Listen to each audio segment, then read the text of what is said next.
So many people want to know more about Welsh blankets, what they mean and where they come from, and what it is that we do with them. So my side of the family, my husband's side of the family used to weave in Wales. So that's our personal connection to the Welsh blankets. More recently, with a lot more research, we were shocked really to find that in Wales, there was over 300 mills back in the day. We are down now to less than a handful. So with a lot of chat, we kind of wondered, well, you know, if all our mills are closing in Wales, then what is going to happen to the iconic Welsh blankets, to the patterns, to the meanings, to the stories of them?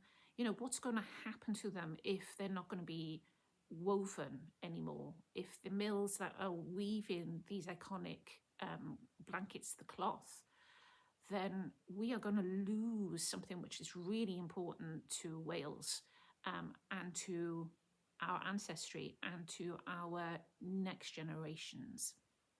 So we have decided that we were going to start a little business, a family-run business, and we were going to concentrate on the preservation of the Welsh patterns, and particularly the Welsh blanket patterns. So what we have done, we have chosen 5 different patterns.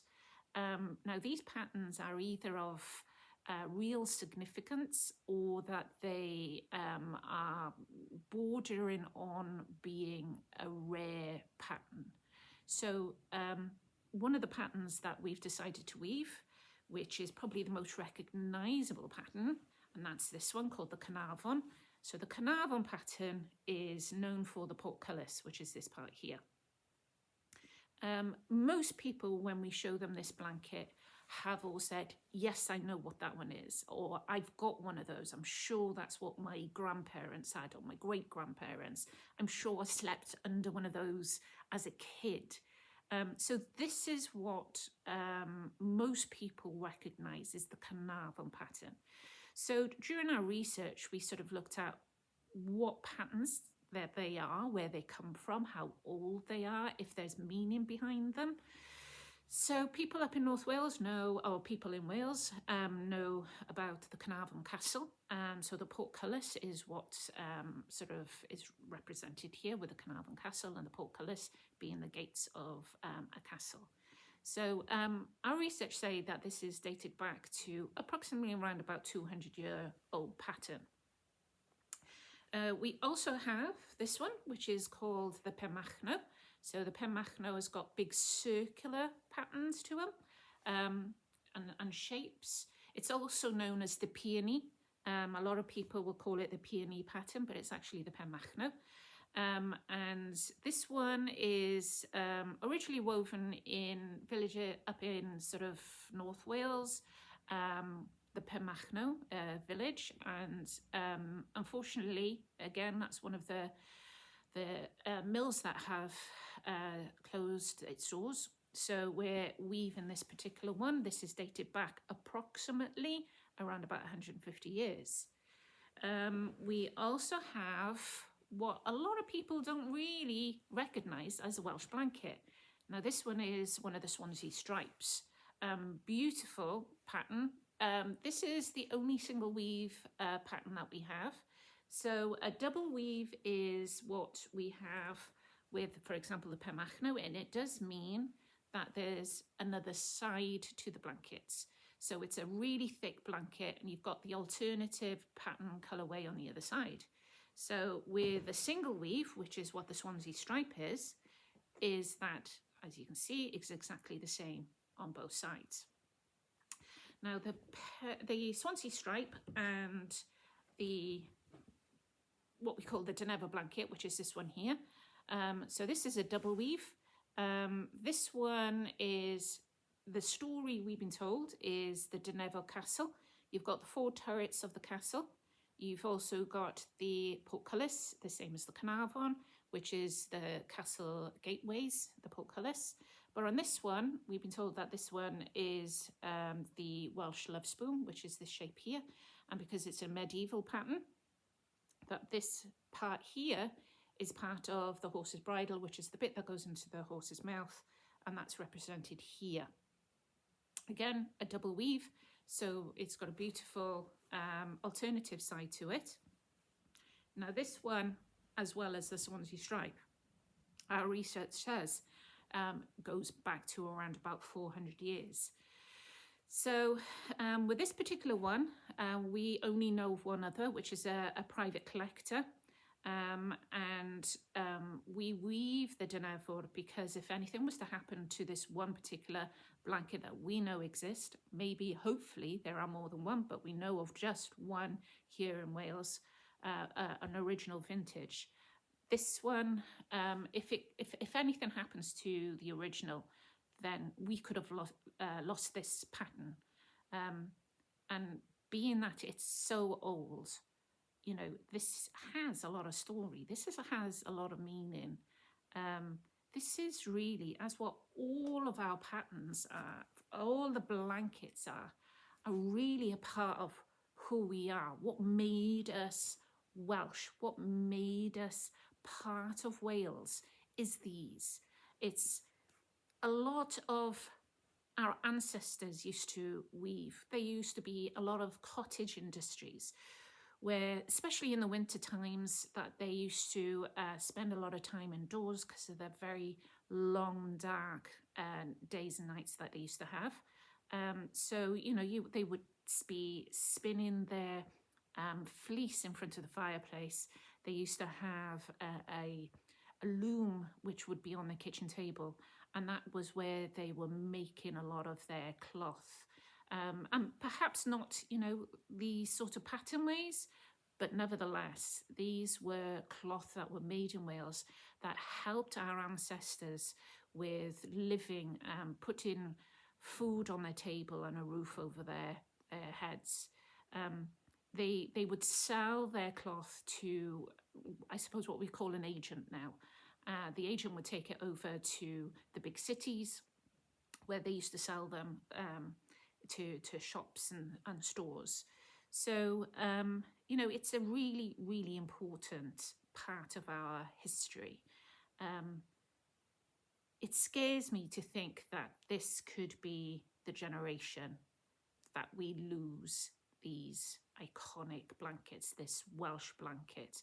We could be the generation that, with there being mills still closing and none reopening here in Wales, we could be losing this iconic piece of Welsh history.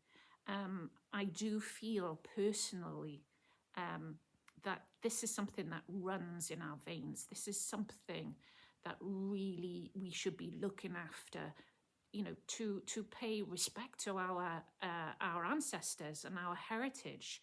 You know, these are things that almost like tribal, if you think about it. You know, all of the blankets that we have found have been named after different areas in and around Wales. So, you know, if people were wearing them, if they were wearing them as capes or cloaks, or, you know, you would know where they were from.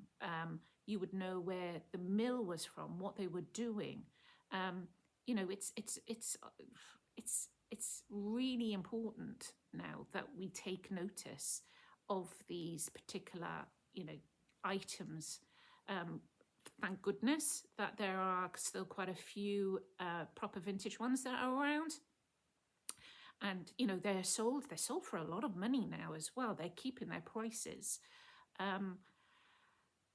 But buying vintage, what we're not doing is protecting and supporting the industry that's today.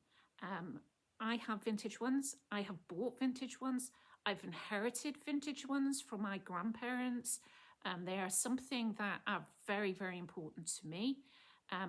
But having them doesn't mean that I'm supporting the industry today and now.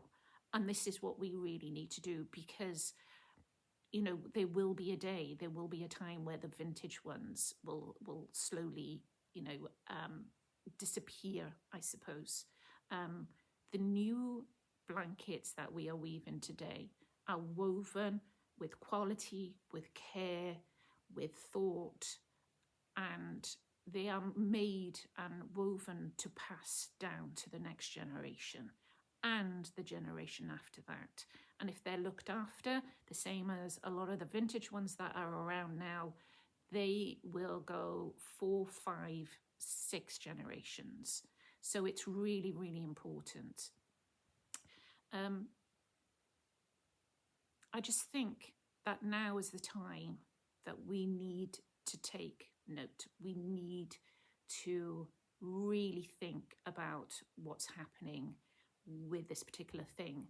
And people also forget they're 100% wool, that they are biodegradable, they're sustainable, they're breathable, they hold a lot of moisture before they even start looking and feeling wet. Wool is very difficult to start a fire with or for burning, so there's an element of it being fire retardant. You know, it's all of these things that are really good for the environment. So with what we're doing, we're using industries in the UK. We are protecting our heritage. We've taken it to British Wool. Our heritage collection of Welsh blankets are licensed with them to say that they're 100% UK. They're British wool. They're from British farms. They're woven. They're spun. They are 100% British. So we are trying our best to keep this going, the storytelling going. We've had loads and loads of people just really enthusiastic about seeing them again, about remembering their own stories, their own journeys, and how they can reminisce about their families' holidays, their own teenage years, or you know, these blankets were given to them as wedding presents, and you know, are passed down now to their children.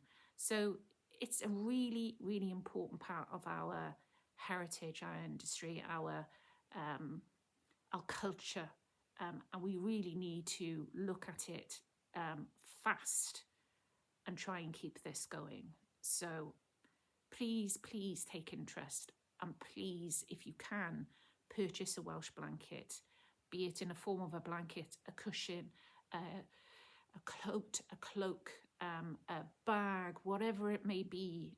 If you can buy new, you're supporting it also. Thanks.